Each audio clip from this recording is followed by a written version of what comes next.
Greetings, everyone. Welcome to AJD Consulting Podcast, where we focus on personal and professional development.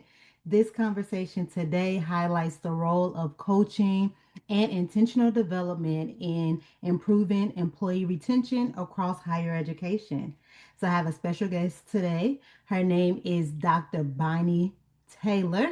Dr. Taylor brings deep expertise in student affairs, talent development, strategic planning, and leadership development, and led cross functional teams through critical change initiatives and cultural transformation efforts. As a consultant and coach, Dr. Bonnie, I'm calling Dr. Bonnie. Dr. Bonnie partners with leaders on all levels, at all levels, from emerging professionals to executive leaders, senior executive leaders, guiding them through complex challenges and situations related to team dynamics, leadership transitions, and organizational effectiveness. I am so excited to have you here. How are I you? am well. How are you? I'm doing phenomenal. Thank you so much for joining me today. Thank you for having me. Ah, I hope you have reviewed the questions and are comfortable. I did. They were wonderful questions. I told you that already. And I may go off script a little bit because you may say something that sparks, and I'm like, oh, let's Let's talk about go. Let's go. I'm the tangent queen. perfect. So, as one of my other passions, I am a genealogist. And so I am always fascinated about people's origin stories.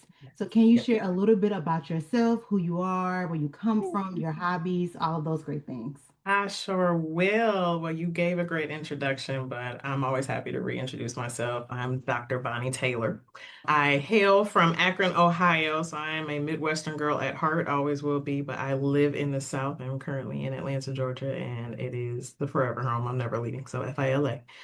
Let's see here. I was a very little girl with big dreams, always said I wanted to be a doctor, and I thought at that time I'd be a medical doctor.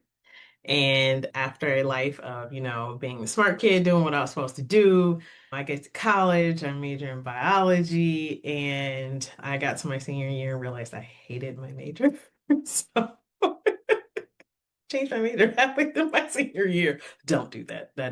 Please don't. Anybody who's listening, don't ever do that. Gotcha. Terrible. Don't do it. I had to take like 24 credit hours in one semester. It sucked. But it was the best thing I ever could have done because I changed to what I always should have majored in at that point. I went to Muskingum University. It's a small private liberal arts institution in Southeast Ohio. It was Muskingum College when I went there. They got fancy on me and went to the university at this point. But while I was there was a major called speech communication, and it really focused a lot on public speaking, being able to debate, to be able to communicate very freely and express yourself and your ideas articulately. And it's what I probably always should have done. And that's okay. But having done that, I was also like, I don't know what I'm doing with my life now. What do I do? I'm like, I'm not, planning for grad school at this point. And there's an opportunity that came my way that was in student affairs. I think I was an SGA at that time, or maybe an RA, one of the two. But our advisor was leaving for a position somewhere, and he was like, "Hey, what are post graduation plans?" I'm like, "Well, going home, working, figuring it out." He's like, I have a position that's open on my staff. Go check on it, see if you like it. I can get you the interview, but the interview is yours. After that, you have to do that part. And I started when we conversed a little earlier, talk about like just say yes. And I think that's kind of like a motto of my life of just saying yes to things because I said yes to that, that really put me on an entire trajectory I never saw coming at that point. So I started working in student affairs, which I didn't really know existed. I didn't know that was a job until I was in college and started working right outside of college, and that was probably one of the best things I ever did because it gave me a career that I really enjoyed and that I loved. I worked at that small school in Northeast Tennessee for some time. Got my master's while I was there at another institution that was close by. Left from there, moved to Georgia, specifically Atlanta, and did a little bit of what we call the Atlanta circuit. So I've worked at three institutions here, Georgia State, Georgia Tech, and Spelman College, and working through those different I didn't know that. I do, You know, yes. I'm a Spelman alumna Yeah, here. I did not know that. Yes, I was there from 2020 to 2023. I Yes, love ma'am. that. So I never saw any of those things coming at all. I went through what we call the student conduct track. And if you're not as familiar with student conduct, it's essentially looking at student behavior as a developmental tool.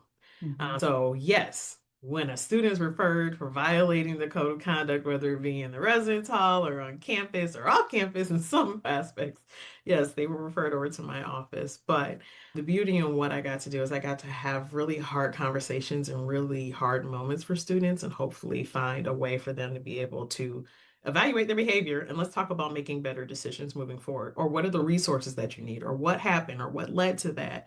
What are the things that are happening to you that are causing you to make these types of decisions? And it is probably one of the most honestly privileged times and jobs that you can have when you have somebody who sometimes is at their lowest. Not everybody comes to you at their lowest, and that's fine. I was like, but there are some who come to you at their lowest point, and you are a person who's helping them to get themselves back on track so that they can have the educational experience that they came there for, that they deserved, with the resources that they also deserved to have and probably didn't know about, and that's why they were there. Right. At that point. So it really was a great time and the way that I kind of worked my way up through the field. So when I got to Spelman, I worked as AVP and Dean of students there and really enjoyed my time while I was there. I always say I didn't get necessarily the traditional Spelman experience because Yeah, COVID. COVID. So the first year I spent mostly remote and coming to campus, pretty infrequently. But after that, it was really moments where I just, having worked in environments where you are the only one, to Mm. not be the only one is a very reassuring existence. You get to work with some really renowned folks, having experiences of seeing the building that you always watched while you were watching a different world. Like it's there, right? It's 100 feet away from my office building type thing. Or, having a president who really invested in students and really was invested in their success. Having students who were very vocal about what they needed. It changes you as a professional when you have students who are really as intentional as they are about their needs. So it really causes you to sit back and like, all right, how do I not necessarily lead with a no, but figure out how to get to a yes? At that point, we're trying to solve really hard problems for a population that is very deserving. All student populations are, but that one is, just kind of near and dear because they look like me. At that point, it's I'm serving myself, my younger self at that point. So it was a great point to be there. And as I was nearing my time, I really was trying to figure out because I had done the things that I don't think 22-year-old Bonnie thought she was going to do at that point. I had worked at some really great institutions. I had what at that time was my dream job and all these things that culminated. And I'm like, okay, this is great. Love this moment, but kind of what's next for me at that point. And as I was sitting with myself, because, as Black women do, like, why am I feeling this way? Is it because I'm failing? If I leave, I'm failing. It's just who leaves the job they really love, that whole entire thing. But I realized that was my season. I had my season there, and it's okay Mhm. for me to have my season and to move on to something else and to open up that opportunity for another individual to come in and have really great experiences and put together really great experiences for students. So I pivoted because that's everybody's favorite word into, into corporate consulting. Never saw that coming. When again, it's the just say yes to stuff. It was probably one of the best things I could have done in my life. That was another like crucial decision that at the time I don't think I understood how it was going to change my life and how I operated. And I fell into an office full of industrial and organizational psychologists. And I had to very quickly learn. When I tell you, it was a crash course. All right, I like to say I got my master's degree in the time I was there You're because probably right. it was another master's degree is what it felt like. Is at the cramming, at that point I was having to do to play catch up. I was like, the good part is like I love to learn and I know how to learn. Mhm. So, my degree and my academic background and training may not necessarily be in IO psychology, but I know how to learn. And because of that, it just opened my eyes to leadership development in a different way. Higher ed has a specific way of doing it, and it has worked in a fashion for the industry. But one of the things that I really notice is that we have folks who are promoted generally because of their technical expertise and their technical competency, which is great. You should be an expert in something. Right. But as they're moving up, they don't necessarily know how to lead. They don't know how to develop people. They don't know how to put together a strategic vision. They don't know how to be able to delegate that. They don't know how to put together an actionable plan. Like they don't know how to do those things, but they have the technical expertise. And that's where, yeah, there's a huge gap. But I don't think I would have known that had I not taken this pivot at that point. So was there for about a year and a half. And then, you always have those great moments of what we all call the layoffs. So yeah, yeah, yeah, yeah. But with those type of moments where you're kind of like, I don't understand it, I also have been getting these little signs of like, Bonnie, you could do this. Bonnie, you could, this could be a business for you. You should, there's just little things that kept coming up and like even the time when I was doing the corporate consulting piece, it was with a firm I worked with in Chicago, that I had, some family friends that were having issues with their college kiddos. And one that really stuck out is it was a friend of my sister's whose daughter was in need of connecting with some resources, immediately needing resources on a campus, just in terms of safety. Hmm. And it was, I wasn't on a campus, I wasn't doing student affairs work, but it's like It's riding a bike. You ingrained. come right back, at that point. So I'm like, give me their phone number. I know the person over at the school. I went out and reached out, sent them an email, sent their AVP an email because I knew them at the same time and was telling them, here are the things I need you to do on this end for you to be able to feel protected and safe. And here are the folks that I need you to go find. And it was my sister being like, Mommy, like, I think you need to think about. And I'm like, you resist for a while because I had zero interest in entrepreneurship. It was, Wow. Okay. which is funny because I'm the daughter of an entrepreneur, but But that's probably why though. wasn't interested in it. My mom was an educator most of my life, was a teacher and owned a daycare towards the latter. And she managed one a little earlier and then opened her own later. And I always loved what she did. And I was very proud of what she did. I just wasn't interested in doing it. So as I kept hearing that from other folks or little things, little signs kept popping up about it, I went ahead and was like, all right, you know what? Let's not, why not take the leap? Right. I'm like, at this point, because January 21st, 2025 happened. And when I really saw what that job market was going to look like, it was just a point of, I think I can do this. Like I think I could tap into my network. I can ask questions. I can brand myself. I can figure out folks to help me make this work. And worked really hard at putting together, a really sound plan, website, getting a really rock star duo that does social media and content for me, and was like, all right, I got two hands, 2 feet, and a mouth, and let's go. I was like, I can speak to people about what it is that I do. I can identify what the gaps are when they're speaking to me about that, and I can align what my business does with what their needs are. And if I can do those pieces, then yes, I can do this. So here we are. Taylor Strategic Consulting launched officially on August 10th of 2025. So we are rocking and rolling and just trying to make fetch happen. My little millennial joke in there. I love that movie, by the way. Ah, I am taking this all in. As you can tell, I was just smiling the entire time because I'm like, who are you? And I'm so happy we met. Oh, you are so kind. This is where I will always tell people, just say yes to things. I I told you wrote that part down. earlier, and I'm coming back to it for a reason. I obviously have like my personal LinkedIn page and there's my business page. And usually I'm going in between the both just to kind of monitor some things or whatever else. And I don't know how I came across your post because obviously we have somebody in common that we're connected with. And I just kept looking at it and I kept reading it and I would pass it and I would go back to it. And I was like, you know what?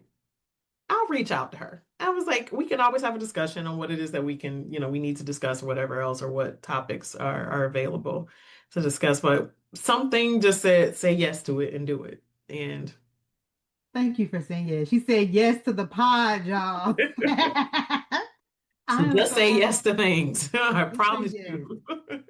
I wrote that down. So I also take notes because I'm also learning from my guests every time, right?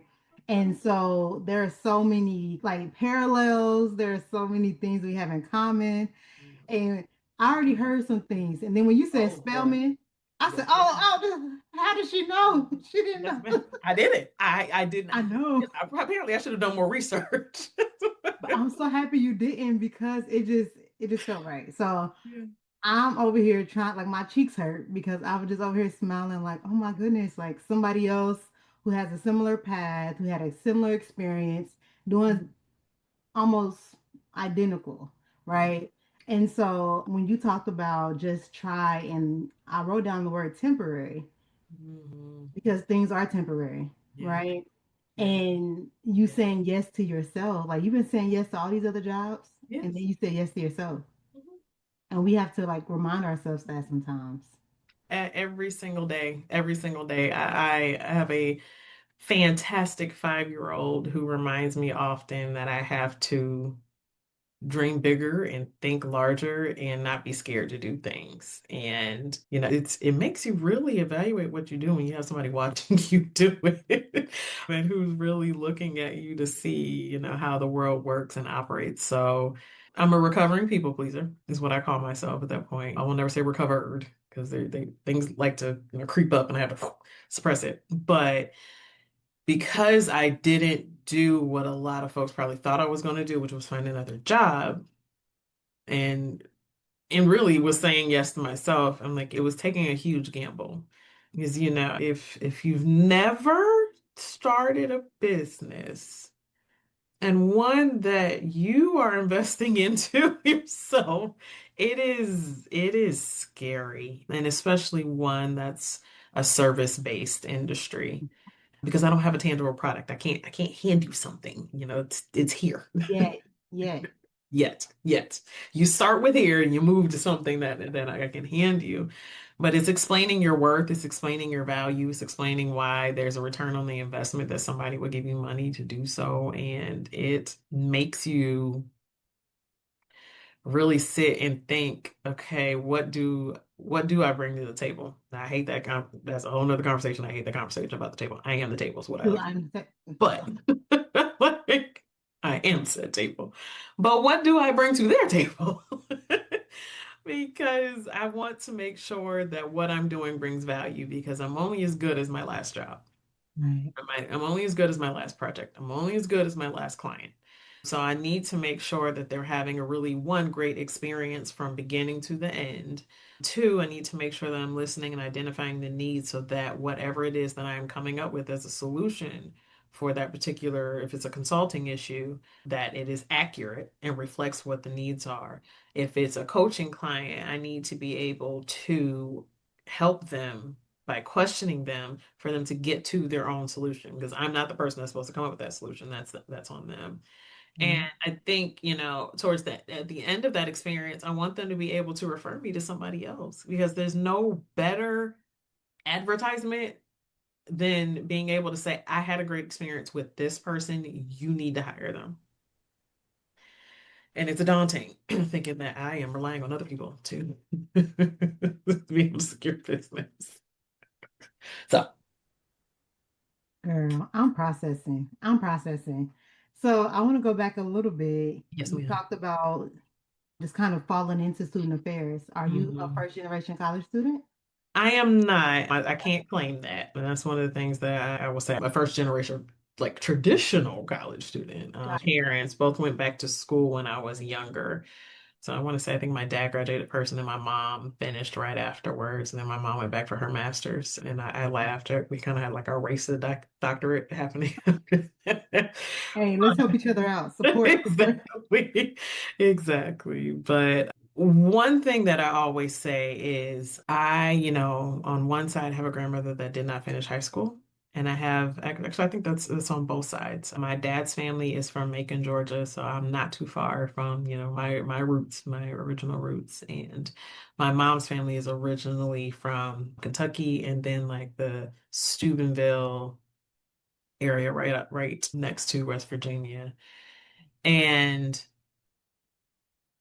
one of the things I think that fuels me so much is, I am on one side, three generations away from, an enslaved person. And if somebody worked that hard to make sure that I could get here, who am I not to live out whatever life I want for myself?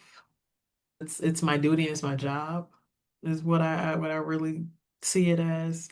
I had two parents who had loving and wonderful families, but essentially grew up in poverty and managed to make a really great life for themselves and for me and my siblings. And when that's what you come from, your motivation's a little different. I remember Beyonce saying at one point, like, I didn't get it out of the mud. She was like, I'm gonna be very fairly honest on that. I'm a private school kid. I'm not. I went to Akron public schools. But with her saying, like, I'm a private school kid, she's like, but what I did see is how to work very hard. Exactly. That's what I did see was my parents executing a plan. What I did see is two people who were very passionate about their kids and about what they were doing. And that's how I operate. That's the lane in which I operate. And, I think on this side of adulthood, I understand that far more because the same. Will never claim that I got out of the mud. My parents did. But what they did do in doing that allowed me to have a bridge so that I could start from a bridge rather than the quicksand that they started out of. And, I really look back on their past, and there were two kids that really weren't supposed to make it. My dad was one of 14 kids, my mom was one of eight. Yeah. Yeah. 5'8". Girl, I have a million cousins. There's so many of us. It's just wherever. It's just so many. But I love it. I love my big family.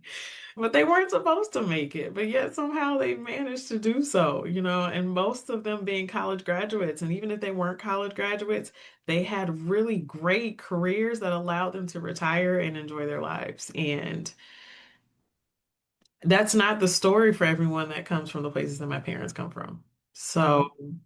knowing that gives me a different one level of comfort, but True. two, it's a different drive. I come from a really hardworking line of folks who wanted the best for me, who wanted me to excel in whatever it is I chose, and they wanted me to be able to choose whatever that looked like. They Look at wanted you choosing. look every day, because every day I got to choose to do this. Some days it's hard.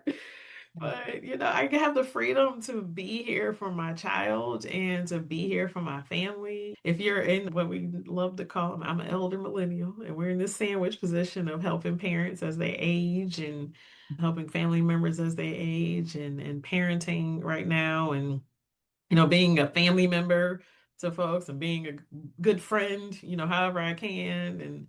And there's a lot of ways in which you're being pulled at, but I have the freedom to do all those things because of what they did. So I have no problem admitting that I'm a second generation college student. I know that's right. And girl, I don't even know where to go because you said so many great things. Like you brought out some of my genealogy stuff, and I'm over here like, stay focused. Don't start talking about genealogy. Because, sometimes we always talk about like breaking generational curses, but sometimes we forget the lessons that we were taught in that Yeah. same process. Like Yeah. everything isn't always bad. There are great things that our families taught us. Mhm. And And it was then awesome ones. come Awesome. on. Awesome. Like just for you saying the comfort, we need that. One of the things that I always tell my parents that I'm grateful for is I got a childhood. I don't Mhm. think I realized, they experienced some hardships in there because they had to work real hard to get to what was middle class. We don't have that anymore. That's a different conversation. But what was middle class? I got to be a child. I got to worry about things in that were childhood things. I got to be a student. One of the things that my dad always told me was like, your job is to be a student. Now, I don't know why in my mind I thought I wanted a job. I thought it was the greatest thing in the world. That was dumb. I regret that. But but my job was to be a student. My job was to learn. My job was to go to school. My job was to be a kid. And I am eternally grateful that my parents let me do that. Because I learned now that is not everybody's experience. No, it's That is not. not everybody's experience, that they were able just to be a kid, that they weren't worried about finances, they weren't worried about stability, they weren't worried about, just some basic things that I always believe you should have in humanity. So I'm grateful. I'm grateful that they were able to break that one, that I got a true childhood that was free from a lot of different things.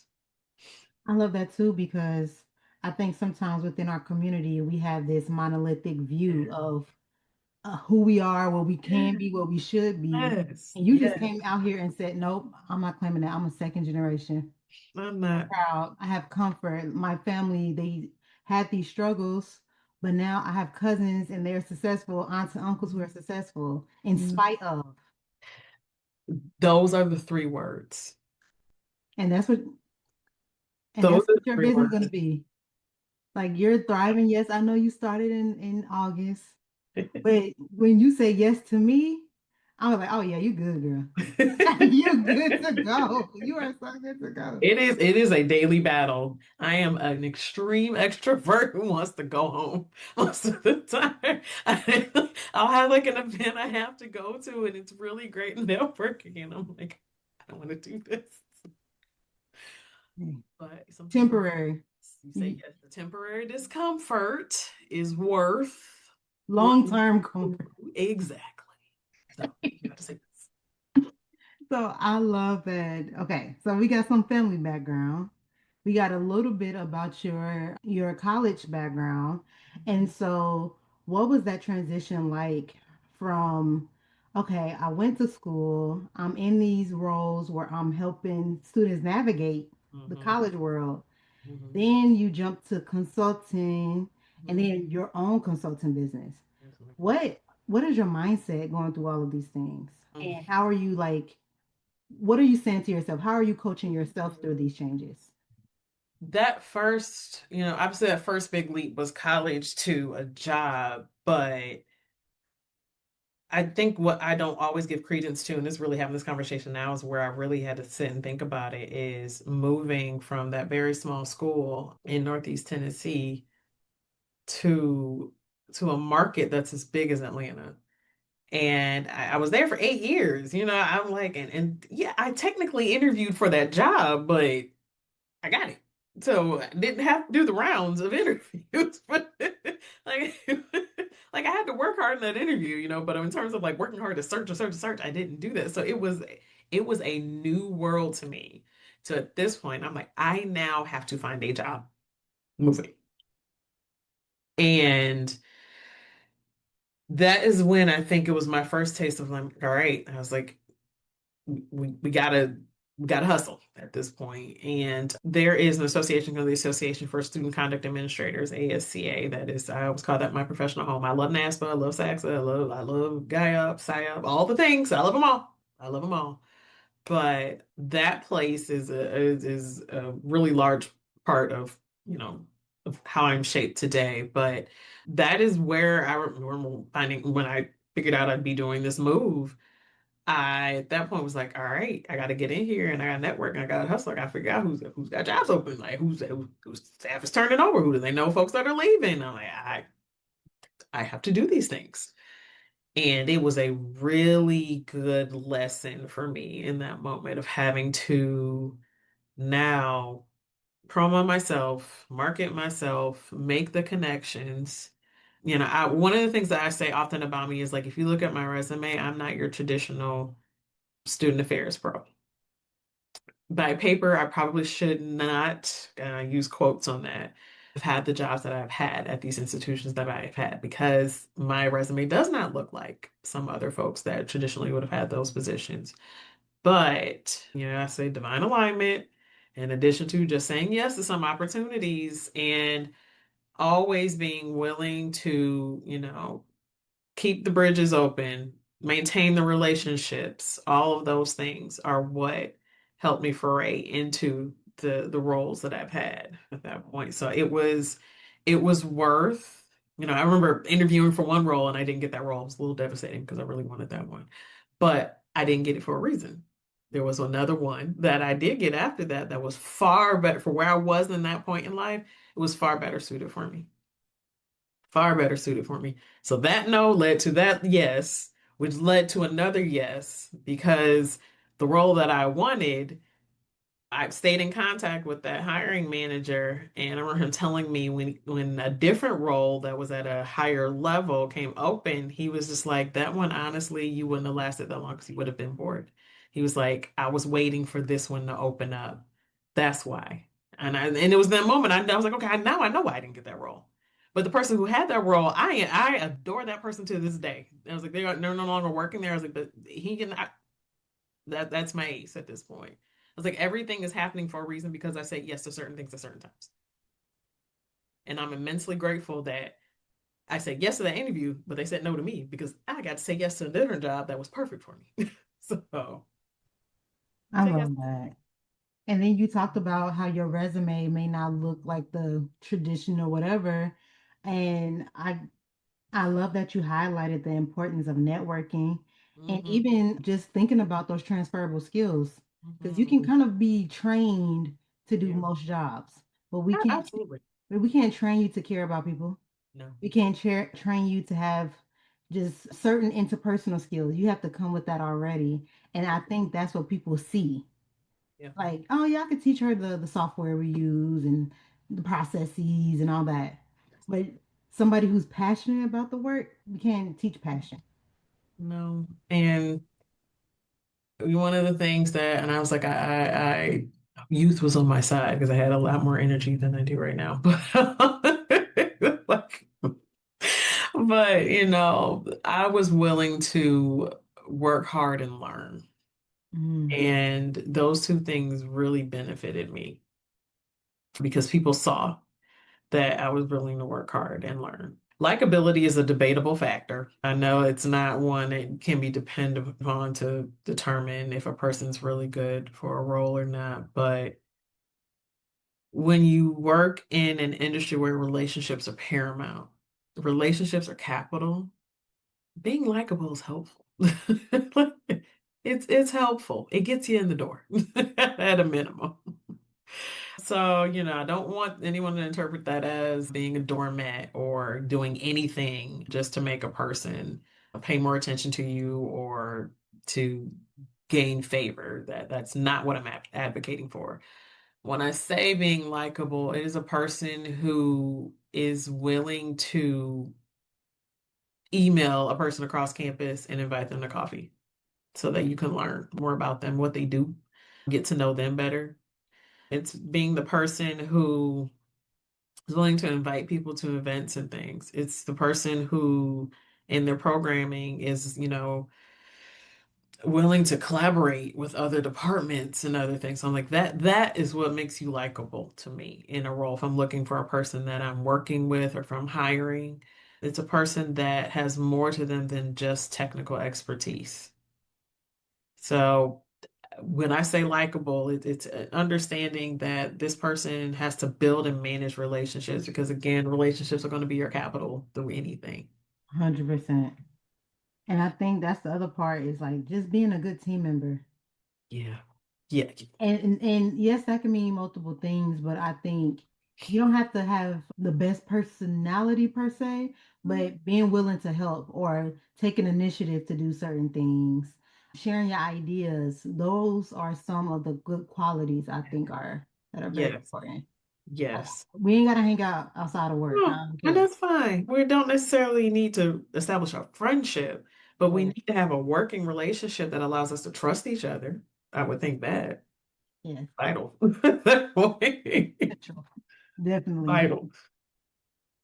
And so I'm jumping around just to Okay, help with the flow of the questions. let's go. But as you are talking about just your experience within student affairs and just overall talent development, what do you see as the most pressing coaching needs for professionals in higher education Oh today? goodness. And not I don't say that because it's like everything's wrong. It's terrible. No, it's Gosh, not.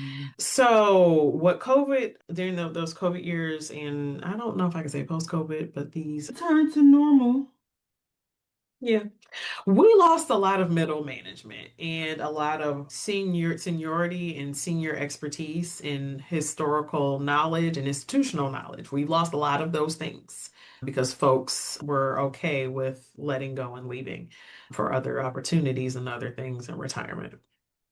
And when you lose that much institutional knowledge, historical context, mid-level management, and senior level management, a lot of the experience has gone out of the door.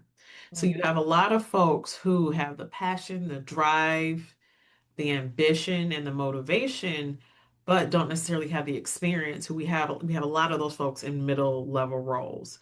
Now, what I will say, because I know there's folks, I can't believe it's the truth. I'm grateful that we have people who are willing to step up because we could have a whole lot of positions open with nobody in them. Correct. Let's be very clear on that. I'm grateful you have people who are willing to step up. But I think because of those four things that I mentioned, that in some places those are lacking, you don't necessarily have like the mentorship and the ability for individuals to learn there.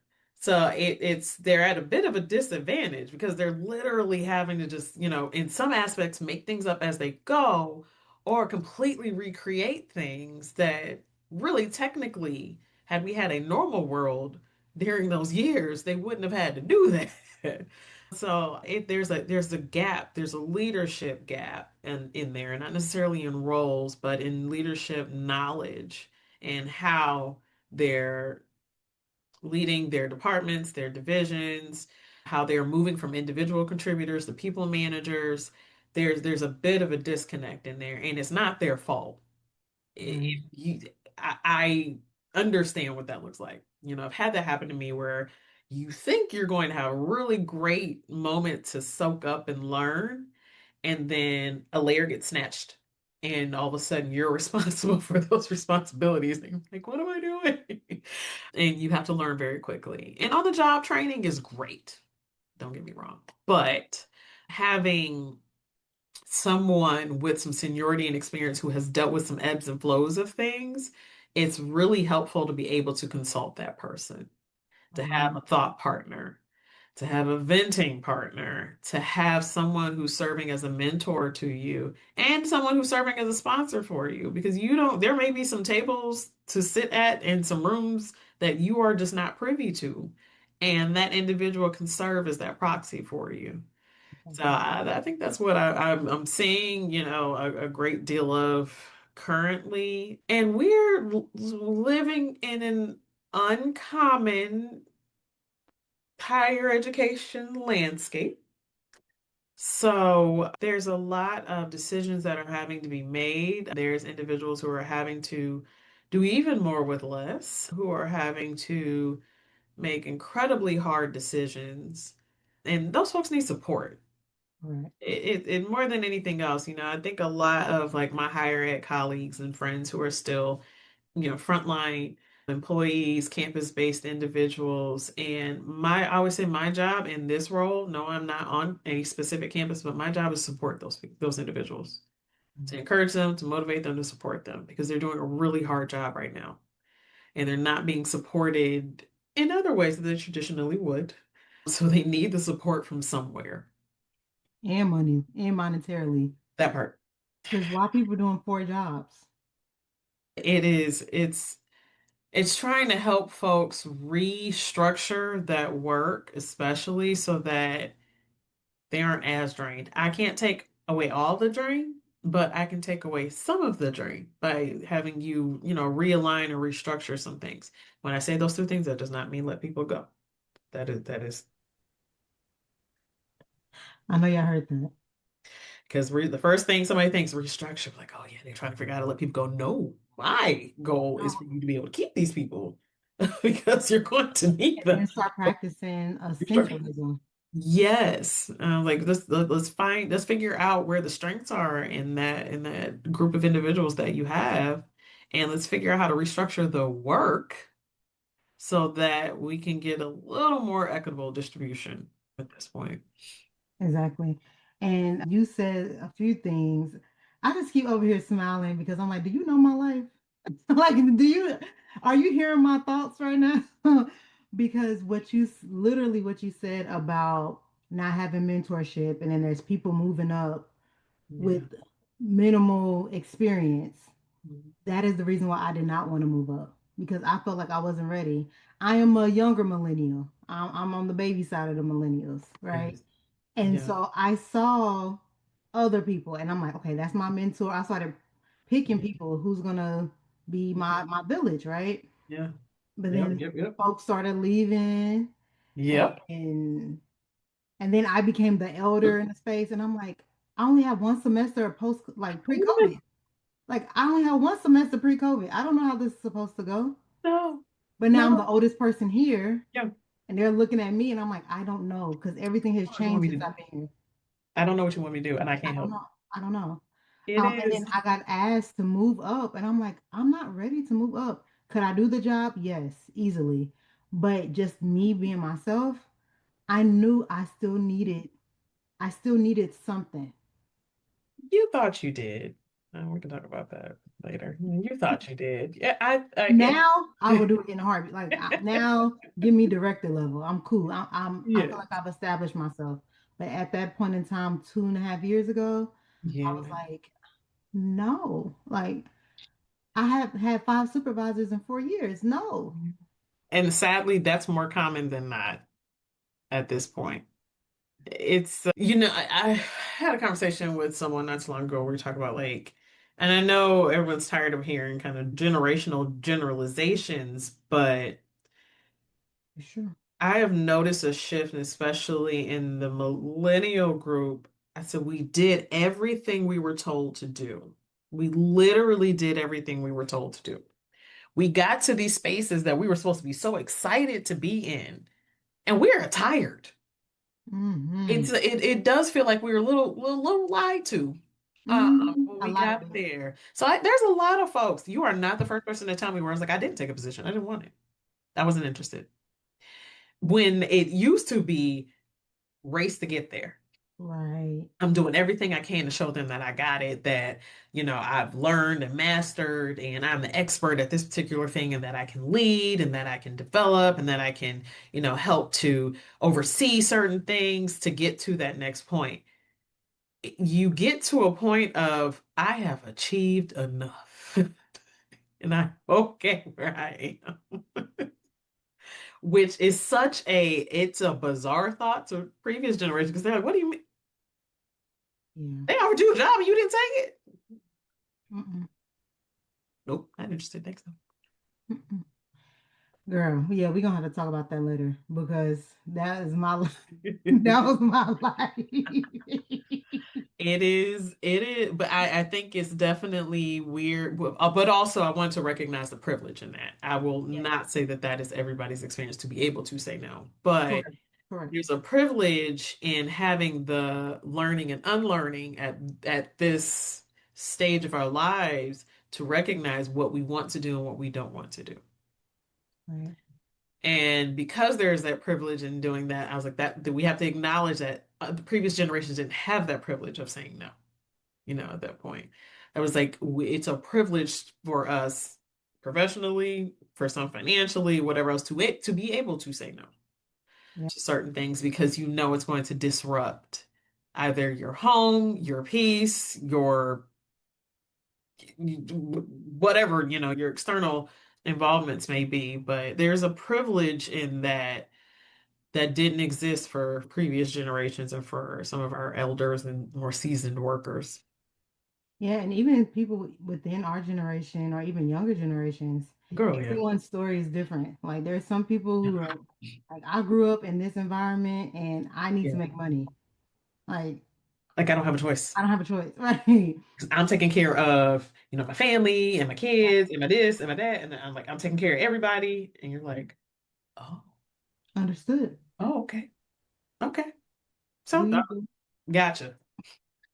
Literally. Like, but again, that's why I said I was like, there's the privilege in being able to say no, adhere to the no, tell folks what else you're going to do. I liken this to,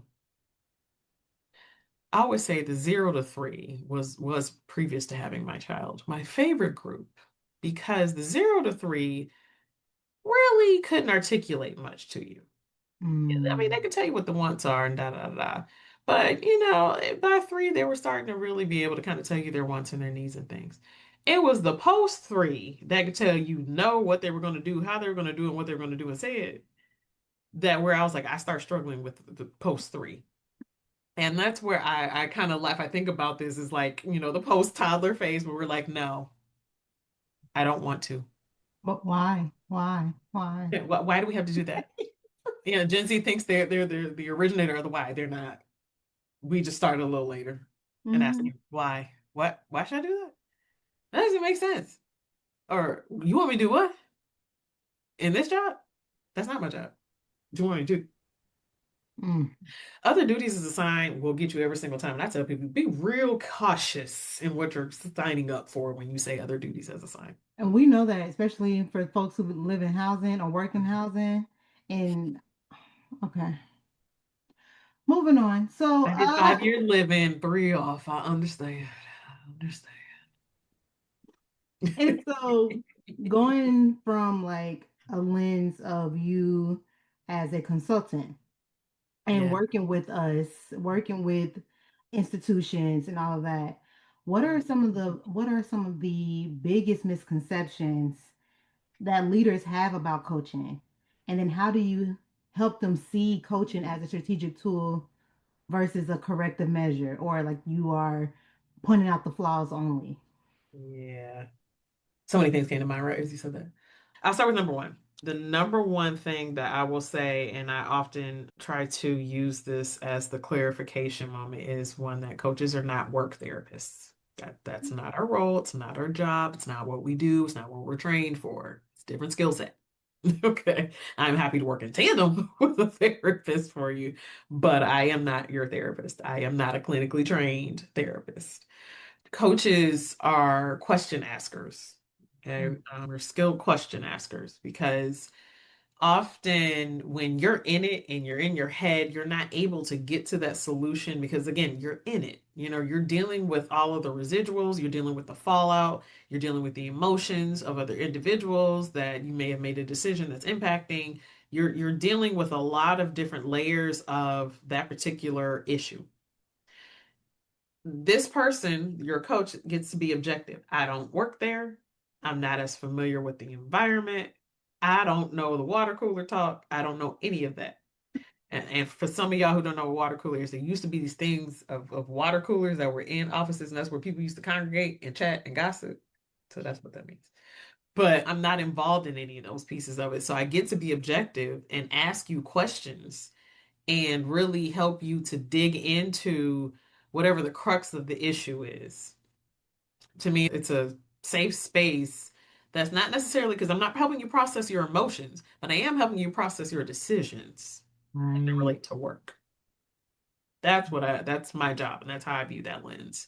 I think a second piece of this when we talk about misconceptions is that I liken it to when people talk about like therapy being like kind of like hoodoo or somebody being all in your head or somebody that is, just one of those touchy-feely individuals who's trying to get you in touch with your emotions. No, again, not my job to help you process your emotions. But what I am doing is helping you understand how emotional intelligence impacts your work environment. Right.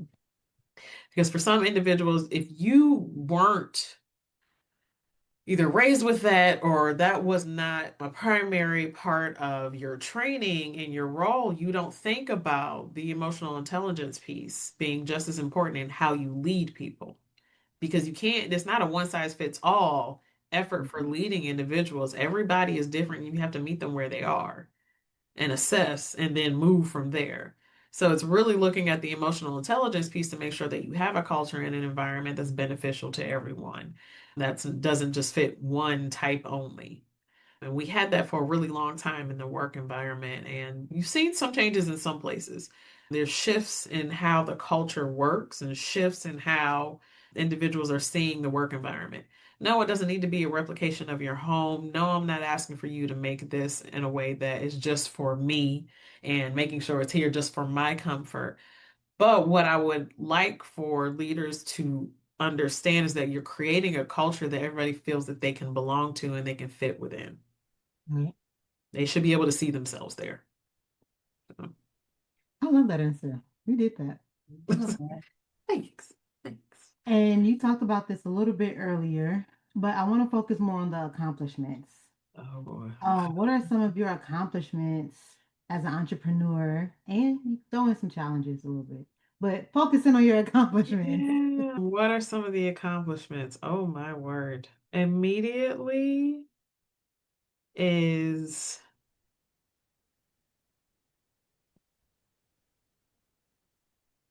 having someone say to me, like, I saw that announcement when you launched, and I was like, that makes complete sense. And I was like, to me, that felt really good. Because, for a lot of people, it's probably felt like out of left field.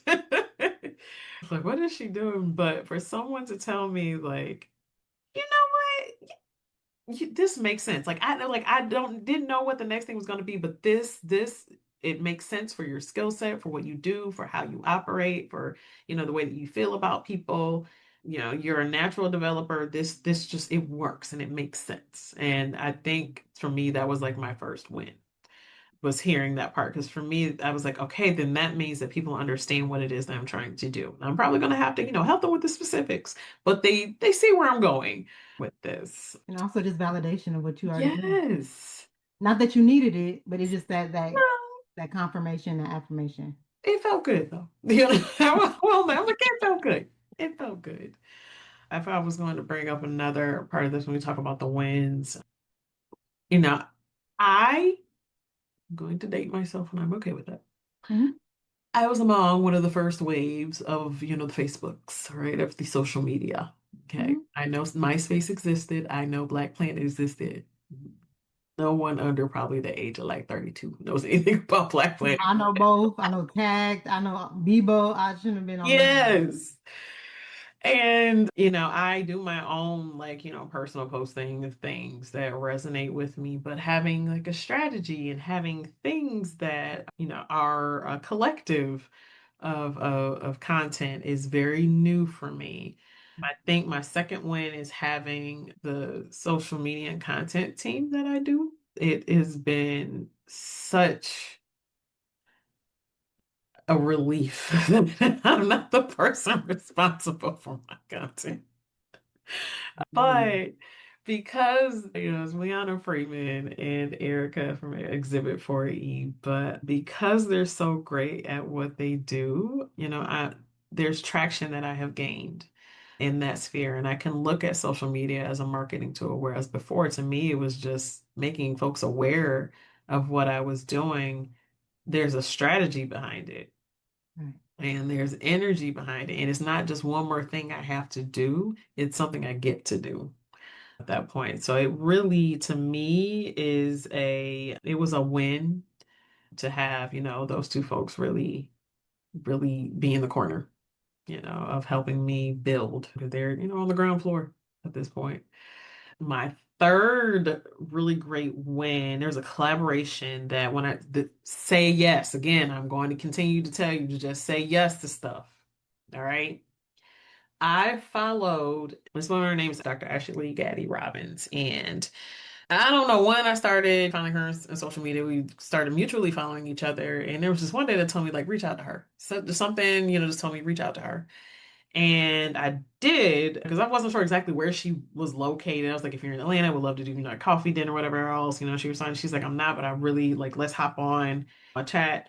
And it felt like I had like a long lost cousin. Like, I don't know how else to express that. That girl is It really is like finding a kindred spirit in someone who understands what you're doing in terms of not just only entrepreneurship, but in terms of trying to be an educator in a different way. Right. And Dr. Ashley, as we love to call her, she had a project that she was working on with one of her clients. And literally that same meeting, she was like, girl, I have something going on. Like, what would you think about like coming on? And I'm like, Me? Who you talking to? okay. Again, just saying yes to things. And it was such a fun project. We're still, working in the middle of some pieces of it to get towards the end of it, but it's been a really great experience of this is where I'm like, I get to learn more. I'm doing something that is, out of my usual zone of things. I'm getting to really learn more about her, how she works, how she operates. We push each other, we encourage each other. It's just, again, saying yes to things. So I think I would say, having someone tell me that this makes sense for you. Like this makes perfect sense for you. Having a really great team of folks who are helping you to really brand your business. I had a really great website designer as well who did the front end work, and Paul has been such a great, guide in that part of the process because having to build a brand from scratch is a daunting task. Talking color scheme and all. Okay, at Mhm. that point. That's good. And then, having a collaboration within the first year that's really just been such a mood lifter and an encouraging moment that like, all right, I don't have to do it in a silo. I can be the business owner here, but I can collaborate with other business owners and we can do really great work together. I don't have to always do everything myself. I don't have to be alone in trying to, do really great work. So those are my three. I I can talk love about that. challenges. Here's So we're gonna stay on the upside. Oh, Lord. I'm gonna follow Dr. Ashley, so when we get off of here, I'll make sure I follow. Yes, I will Um, happily. and I think what you pointed out as far as having a team, you went from working in the business to working on Yeah. the business. Yeah. So now you're able to do the collaboration because you don't have to worry about some of those other aspects of what Yeah. a business owner has to do or should Yes. be doing. And Yes. so that's another great thing about you saying yes because you said yes to your teams, especially so early. Most people are like, no, I want to establish everything myself. Uh-uh. I don't want to bring nobody on. You said, nope, I have two people plus my web designer. I'll tell you this right now. Rihanna is mom friend turned business friend, turned still mom friend. Gotcha. Our daughters are very close in age and love each other dearly.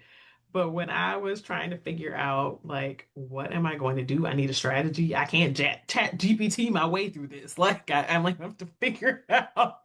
And, again, yeah, it popped in where I was like, this literally is a part of her career trajectory. I was like, she works on a different piece of marketing now, but Love that. this was a whole job for her. So, asking her, like, hey, I have this thing I'm working on, and her being like, oh, you're speaking my language. I have somebody for you. Give me a second. Let's set up a call. And it's just been nothing but up from there. So I'm immensely grateful to have them to help me in that aspect. One of the things that they, a lot of times I think and people wanting you to understand every aspect of your business will tell you to do is that you need to do everything yourself in the beginning of it. And I did not subscribe to that. And the reason being is I knew my limitations and that because of those limitations, it would have taken me longer Gotcha. to be able to do what I wanted to do. If I was trying to figure out how to build a website from scratch, I would still be working on that. And I had that Wow. conversation with Paul starting back in like February. Okay. I would still be talking about this. Sorry. With that point and trying to figure out what to do and how to do it and when to. That's not my lane. In terms of like a social media strategy and a branding strategy for an online presence, I could research. I'm sure I could come up with something. But having individuals who already have the tools, who already have that knowledge, again, and I will probably always try to acknowledge my privilege in being able to do so. But, if you're starting your business with an idea, try to have other individuals who are going to be able to help you launch it. So it's not just you lifting everything up at Gotcha. one point in time. I have great family and friends who encourage me regularly, and I'm grateful for them. And I'm grateful for the pieces of advice and the here, try this part, or you need to go talk to this person. But in terms of what now business is you have to have an online presence that's just beyond just, a website.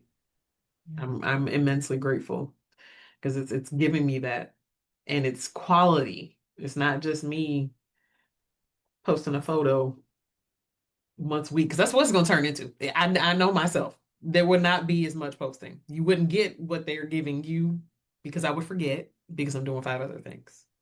Understood. That's me. So So try to find understood. somebody to do something for you. If you know that it is not your lane, you know that it's going to be something that's a struggle for you and it's going to cause you to delay that particular thing. Try to find someone that can help you do I it. just do a scheduler now. God bless you.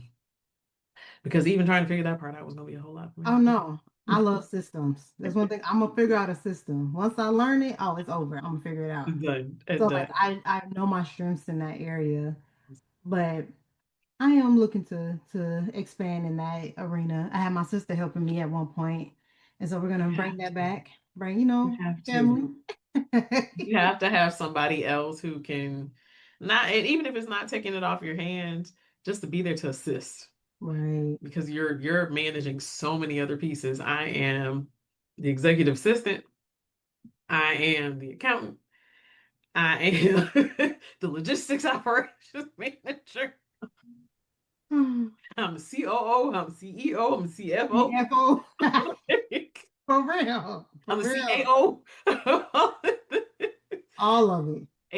I'm the business development person. I am all the things. So I try to take at least one of those things off. I don't need to be the CMO, the chief marketing officer as well. If I don't have to be that person, great. I'll go tend to the other 10 titles that I have at this point. The stylist, I am all the things. I am grateful that I have a friend who also has a really great vintage clothing business who manages some pieces for me. But if she's not available, it's me. Shout So out to her. And so, as we are wrapping up yeah. our time together today, what are just some like final thoughts that you have? Any like advice or anything that you haven't said yet that you wanted to say? Oh goodness.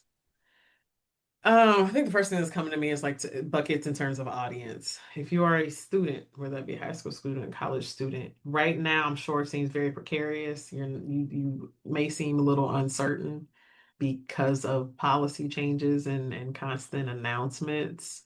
One of the things that I would definitely say to you is remember why you started that educational journey in the first place.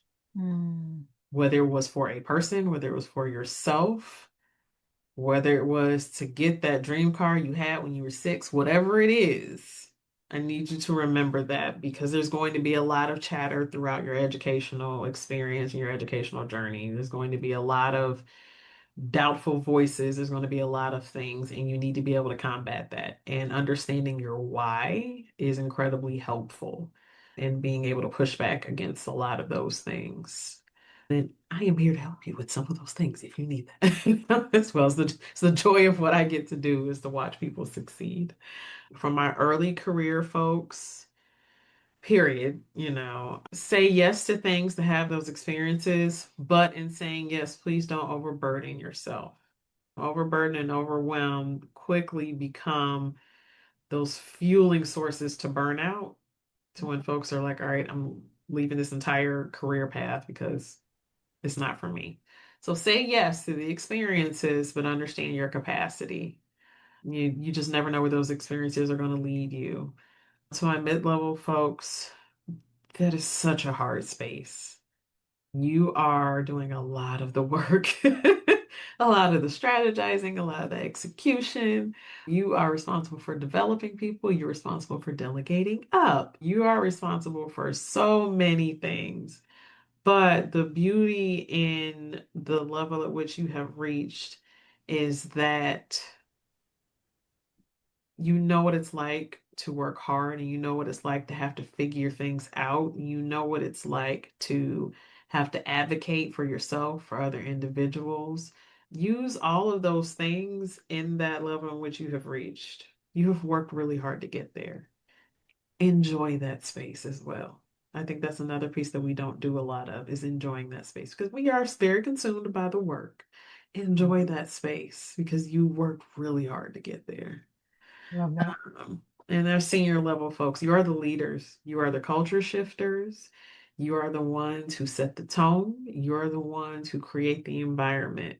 Decide what you want that to look like so that from that point on, you can create a strategy that is going to help your folks be the most productive, to be their most genuine selves, to be their most developed selves, and to really shine. If you know the value of your folks, you're going to find the best way to get the best out of them so that your department really shines in the way that you want it to. So that's my. Do you have anything to any other consultants out there or Okay. anything to say to them? Yeah, if it's Let's collaborate. yeah. All right. I'm always up for a collaboration. Do not be misled when you see the consulting space and think there isn't room. That's There good. is space. There is a seat for you. Figure out what makes you unique and different, and that is your brand. What do you bring to this industry that's a little different, or it can be the same as someone else's, but how do you do it differently? There is space. You're going to have to be persistent, and you're going to have some perseverance because things are not just going to fall in your lap. If you're a person like me who really didn't want to have to figure out the business strategy of things, you're going to have to. All right. It's about seeing, where are the areas and where are the gaps of where you may not be making traction and trying to figure out ways to build the traction in there. Develop yourself. You're developing other people. How are you developing yourself so that you are being the best business person for your business that you possibly can as well? And do not be afraid to collaborate. Seriously. It brings two people, three people, however many, with such different voices, perspectives, and expertise to really put together a great project for whomever, whether it be, individual, a company, organization, whatever. There's a lot of strengths that are being brought to the table. So don't be afraid to collaborate as well. Find those organizations that are going to help you do that in whatever your particular consulting industry is. Find your local organizations to be a part of because it's not just finding other consultants to do the work with. Sometimes consultants need to find other business leaders to do this work with as well. So you're going to have to expand those roots into your own community, your local area, and into your national organizations as well. Thank you so much. You ate that. Thank you. So, where can folks find you who want Yeah. to continue the conversation, who want to find your services? Absolutely. Well, we're going to go down the line there and start with my website is www.btaylorstrategicconsulting.com. Find me on Instagram at Taylor underscore strategic underscore consulting.